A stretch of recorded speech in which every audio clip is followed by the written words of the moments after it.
Correct. ನಂತರ ಅದಕ್ಕೆ ಪನ್ನೀರನ್ನು ಬೇಯಿಸಿ ಬಿಳೆ ಕಲರು ಬೇರೆ ಕಲರ್ ಆಗುವ ತನಕ ಬ್ರೌನ್ ಕಲರ್ ಆಗುವ ತನಕ ಕೈಯಾಡಿಸಿ ನೋಡಿ. ಇವಾಗ ಸ್ವಲ್ಪ ಕೆಂಪಾಗಿದೆ, ಇನ್ನೂ ಕೆಂಪಾಗಬೇಕು ನೋಡಿ. ಈಗ ತೆಗೆಯುವ ಸಮಯ. ಇಷ್ಟಾದರೆ ನೋಡಿ ಫ್ರೆಂಡ್ಸ್, ಇಷ್ಟಾದರೆ ಸಾಕು, ತೆಗೆಯೋಣ ಬನ್ನಿ.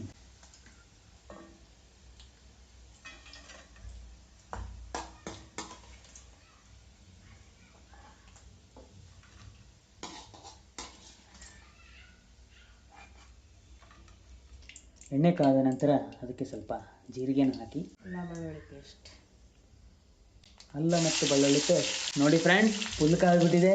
ಅದಾದ ನಂತರ ಸ್ವಲ್ಪ ಕೈ ಆಡಿಸಿಕೊಂಡು ಅದಕ್ಕೆ ಸ್ವಲ್ಪ ನುಣ್ಣಗೆ ಹೆಚ್ಚಿರುವಂತಹ ಮೆಣಸಿಕಾಯನ್ನು ಹಾಕುತ್ತಾ ಕೈಯನ್ನು ಆಡಿಸುತ್ತಾ, ಆನಂತರ ನುಣ್ಣಗೆ ಹಚ್ಚಿಕೊಂಡಂಥ ಒಳಗಡೆಯನ್ನು ಹಾಕುತ್ತಾ ಕೈ ಆಡಿಸುತ್ತಾ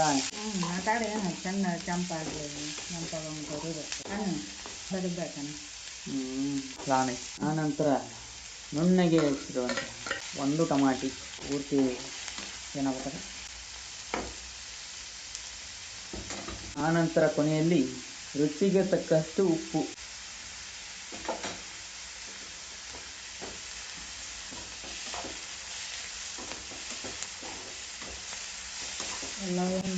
ಕರಿಯತಕ್ಕದ್ದು ಕರಿಬೇಕು, ಪೂರ್ಣವಾಗಿ ಅದರ ಬಣ್ಣ ಚೇಂಜ್ ಆಗುವ ತನಕ ಕಾಯತಕ್ಕದ್ದು.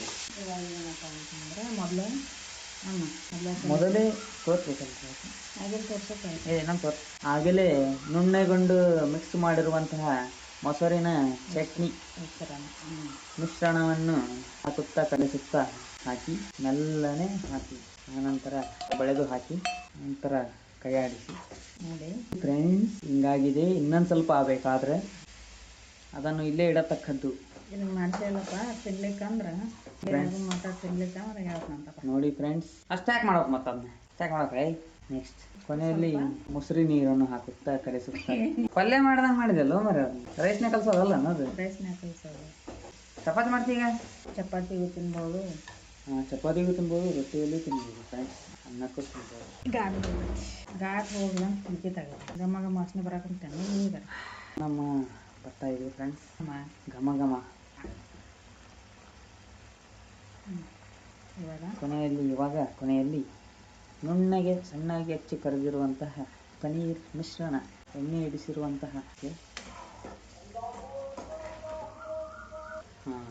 ನೋಡಿ ಫ್ರೆಂಡ್ಸ್, ಫೈನಲಿ ರೆಡಿ ಆಗಿದೆ, ಆಗ್ತಾ ಇದೆ. ಇನ್ನೇನು ಕೆಲವೇ ಕ್ಷಣಗಳಲ್ಲಿ ಮುಕ್ತಾಯಗೊಳ್ಳಲಿದೆ. ಚಲ್ಲದ್ ನೋಡ್ರಿ. ಒಳಗಡೆ ಹಾಕ್ಬಿಡಬೇಕು ಸಣ್ಣ ಅವಕಾಯ್ತು ಇನ್ನೂ ಸ್ವಲ್ಪ ಒಳಗಡೆ.